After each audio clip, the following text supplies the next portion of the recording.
Woo, it's been a while. As you guys know, I kind of ran out of interesting D&D stories and moved to making a small animatic series called Into the Farwood. You should check it out, by the way. It's super spooky and the next episode is currently in the works. I didn't think I would make a video like this anymore, but something happened in the last couple weeks in one of my games, and I might have destroyed a D&D campaign. It's not as dramatic as it sounds, but regardless, it was a first. So this was a game set in a Norse mythology-inspired world. No, not the official Midgard setting. This was all homebrew. This was also 5e, by the way. It's important to mention that we had a character death, which resulted in a player switching characters, but for the purposes of the story, I will largely be referring to that player as their former character. So in this party, we have Froska the Bard, Revna the Wizard Rogue, Askade the Druid, Fane the Ranger and his giant badger Dusty, Ager the Paladin Cleric, and then Sterlin the Barbarian turned Paladin, who was actually called Sigurd for half the game, but for the sake of keeping this simple, I will be calling her Sterlin. She was also who I played, and was kind of the reason the party disbanded. Let me explain. The campaign's premise was that we were sent north to build a settlement in the area, and we had taken over and began repairing an old ruined keep that we called Huskalir.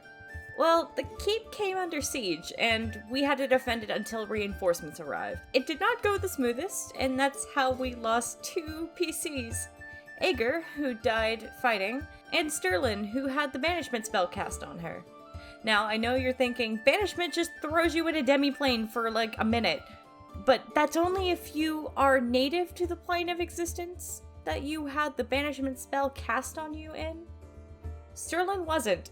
She was native to the celestial plane, so she got shunted right out of Midgard, which made the whole party think she was dead since no one saw what happened. This had a very negative effect on mainly Froska. Sterling and Ager were his only real friends that he had left, and he was already a bit insane, so losing both of them at once sent him spiraling down a pretty dark path. I won't get into all of it, but it ended in us leaving the keep entirely, breaking away from Huskalir and all the people we had there. A few weeks after Sterlin disappeared, she was deemed ready by her celestial sky dad to return to Midgard, and this was when her class shifted from barbarian to paladin. Yes, I know I'm extra, leave me alone. So Sterlin rejoined the party, Ager's player made a new character, and we headed north towards a story point called Luktharem. This is kinda where I broke the entire campaign. So after some fun kobold goblin shenanigans and saving a dragonborn from execution, the party was heading back to a quest giver to collect a reward. On the way there, though, we discovered that a dragonborn called Korthanar, who was the person who sieged Huskalir and banished Sterlin, was in the ruins as well, and with 2 people that Froska and Sterlin knew.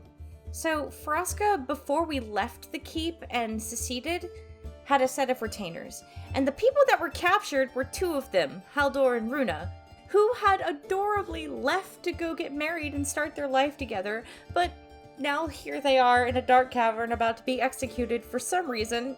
We never really found out why. So this is where we had a complete split in what the party wanted to do. Everyone wanted to run. With good reason. Korthanar's fight was quite terrifying and we barely survived it. Except Sterlin. She did not want to run. Now I swear this was not some paladin honor trope. Okay, maybe a little, but it was entirely in Sterlin's character and we all knew it. So what ended up happening was Sterlin went in alone, while the rest of the party ran the other way. We also had 2 iron golems escorting us around, as per the side quest we were on, so one went with me, and one with the party, so at least I didn't go into this totally alone. I would love to say that I broke the campaign by 1v1ing the big bad, but no, that's not what happened. Sterlin showed up and charged in, but both Runa and Haldor were killed before she could get to them. Now, this was because I rolled low on my initiative. My DM did not just axe these NPCs as soon as I showed up. He was giving me a chance. Sterling got so damn close, but I was too conservative with my smites and got the big bad down to 11 hit points before he hit me with a sleep spell that rolled just enough to knock me down. And so Sterling woke up being held down. The big bad gave a monologue and then ripped out her heart. and transfigured her body into a mutant that I'm sure the DM will bring back to us. Over with the party, they hear her final scream as she is killed, and it all kind of breaks down from there. Froska lost his last friend for the second time, and Fane, who was separated at the time and caught up with everyone after Sterling ran off, was angry at the party for letting Sterling go alone.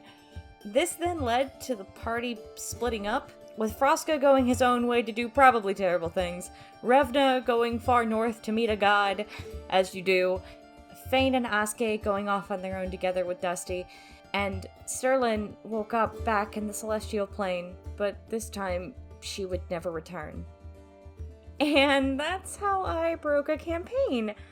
I should say here that the group is still together. There were many more factors than just this incident. We had a distinct lack of party cohesion in what we wanted to do, and this largely contributed to strife in the party and our eventual split. We're currently playing in a game in the same setting 10 years in the future, with all the choices we made back then now affecting the world. Even the best groups can still have issues, you just gotta know how to fix them.